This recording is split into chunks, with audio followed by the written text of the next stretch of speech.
Hello everybody, thanks for stopping by. Today I want to show you a quick little video on how I organized my copy of the Third Reich. And this has a lot of pieces in it, and I wanted to make an organization here that would work. And I did it with my 3D printer. So let's check it out. And again, if you have a 3D printer and you'd like to try it out on yours, I do have files available. Let's see what's inside. Okay, so the Third Reich has a lot of counters in it. So again, I made these so that they're relatively simple to make.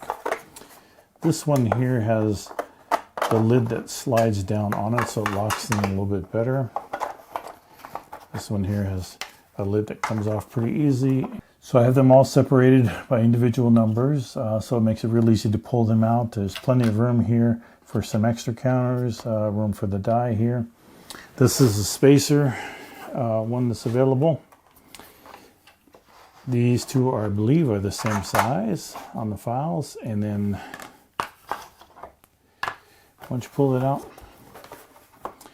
on the bottom here we have our rules that go in, our play sheets right here, our map, and then the counters just fit in there any order that you want to place them, and then right in there like that.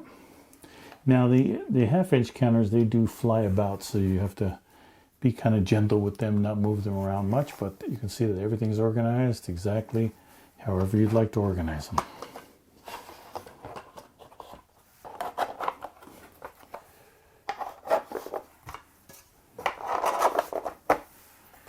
And all back in the box, nice and neat.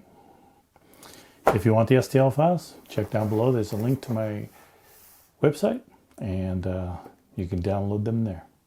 Thanks for watching.